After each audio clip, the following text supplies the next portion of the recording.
Dating has been harder than ever. 63% of men 18 to 29 are single, and 32% of women that are 18 to 29 are also single. This is a huge problem. Like why should we care that everyone's single, no one's dating? Well, first off, I want to see everyone have a happy family, live a happy life, have a companionship. And second, like fear of population collapse is really a huge problem. And I think it's not being looked be I think it's not being like focused on because we constantly hear that we are overpopulated. But I think that's far from the truth. We're definitely at a decline. And for many countries, this is just detrimental. What's going on right now with other countries around the world. And the United States is just headed towards that way. So yeah, guys, I'm Bear, and in this video, sure you could tell by the title, have women ruined dating? Who's to blame for this singlehood epidemic? Why is no one dating anymore? So the inspiration for this video came from a conversation that I had with my girlfriend. And it basically went along the lines of she was making the claim that women have a way more difficult time dating because there's just no good men around. No one's good. It's hard to find a quality man is basically what she was saying. And I was stating that men definitely have to date down because women are constantly trying to date up. And a lot of times I feel like you don't see I'm going to use the like a 1 out of 10 scale. Like you don't see a 6 and a 6 together, an 8 and an 8 together. You just don't see that. I feel like there's always a, you know, 6 male, 3 woman, 8 male, 6 woman. That's just like kind of how the scale works. So I really think that this dating epidemic is due to women trying to date up and then also just masculinity disappearing within a man. The conversation I had with my girlfriend, it really reinforced that women are just trying to date up. It just seems like no matter what you do, you just can't get the time or just a conversation if you're not, X, Y, and Z. If you don't make this much money, this dollar amount, if you aren't this height, or you don't have this, insane career. It's like there's unrealistic expectations out of them. And I completely understand their approach. Like it is your natural instinct to want to date up, to want to do better in like the social hierarchy.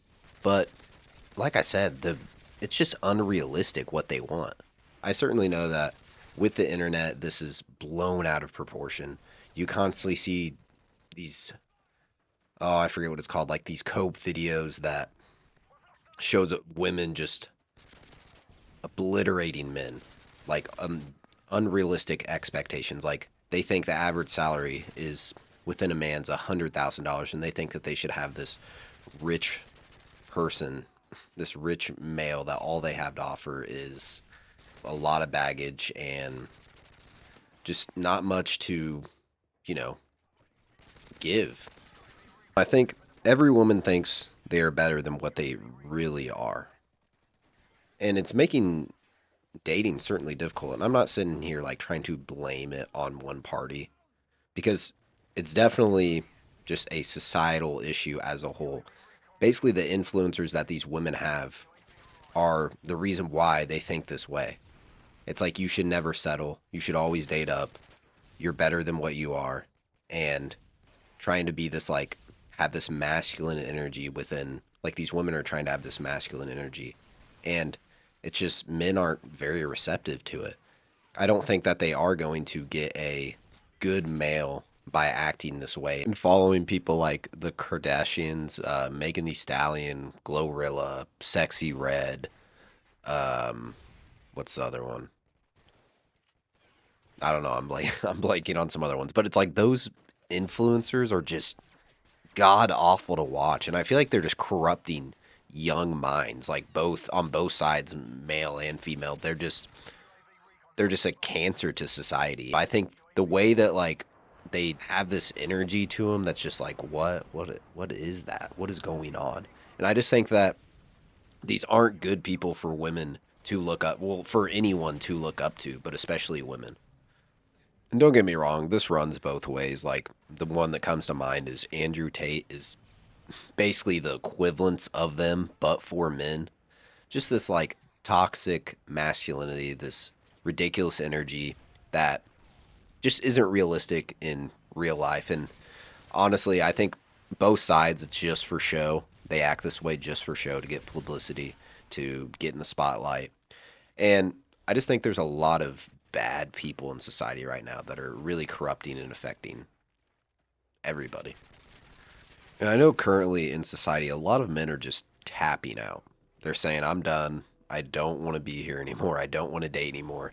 And I cannot blame them because it is ridiculous to get just disrespected the way that they do. And it's just not worth putting up with it. And yeah, I mean, I definitely want there to be a change, but it's just hard to when these figures are in the spotlight. It's hard to make a change when people are following these just unrealistic people that just don't comprehend what like a normal person's life is like, an everyday person's life is like. And like I said, it's just leading to no one's like having families anymore. There's just disconnect within the whole thing. And people are just tapping out of dating on both sides because no one's good anymore is what they say. And I definitely think both like we always want to date up. We always want to date up and we think that we can get better than what we have right now. But in reality, I think it's important to count your blessings and just if you have someone that's good, stay with them. You don't always have to go searching for the better. And I know I certainly have bias in this conversation just because I'm a male. And like I said, I'm not blaming it on one party. It's definitely a societal issue. But like I said, these women just have unrealistic expectations. And I think it's because of the influencers in the space. The people that they're looking up to is the reason why they have, and everyone has unrealistic expectations. So the next thing I wanted to get into is that masculinity is being stripped from men.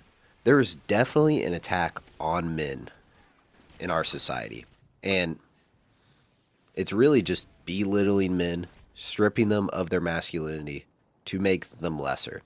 If you look, it seems like every generation is just getting less and less of a man. I know I'm certainly less of a man than my father was, my grandfather, and I think it's on purpose. There's lower testosterone levels in men compared, like drastic differences between generations. And it's insane. I think this is done on purpose with the foods we're consuming and everything because I feel like, I don't know who, but someone wants to break up the family. Someone wants to break up the families in America and just all around the world because once you destroy the family, everyone is just so easy to control. So I think that is the main reason why men are being stripped away of masculinity and just being belittled for being masculine and just for existing pretty much. People are dogging on them just for existing. And one thing that I think men can do is just be even more masculine. Try to be the man that needs to be there because you need a masculine figure in a family for it to work. I am a firm believer of that.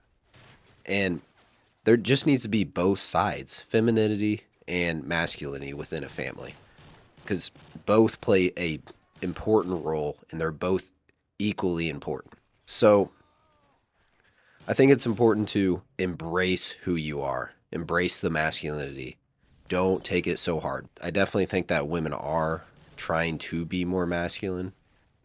At least these figures are trying to portray masculinity, but I don't think it's going to work. I think we definitely need a revival and men need to start sticking up for themselves again. And I know it's hard, but that's the only way things will get better is if you start sticking up for yourself and what you believe in and do not bow down to anyone. So again, I really think that the family aspect is trying to be broken up because we're easier to control if the family is not present because it's what unites everyone. I think that you need to search, make sure you understand when you have a good partner because the grass is not always greener. And make sure you fight. I know most of my audience is male, so that's why I'm mostly making this towards men. But you need to just build yourself up, embrace your masculinity, go against the opposition, and prove them wrong. Another influence that helped me make this video and made me want to make this video is I'm reading this book called Wild at Heart, and it's basically talking about a lot of the things that I'm talking about, but more of just like men's desire for adventure. And I think it's really important for you guys to read and can really point you in the right direction to embrace your masculinity and not allow other people to strip it away from you. So, yeah, guys, I know it's kind of hopping all over the place, but I hope you guys can at least take something out of this video and understand that it's okay to have these conversations. It's okay to disagree with someone that has an opposing position as long as you're respectful. So, again, I hope you guys enjoy the video. Let's have a conversation down in the comments, and I will see you guys in the next one. Bye bye.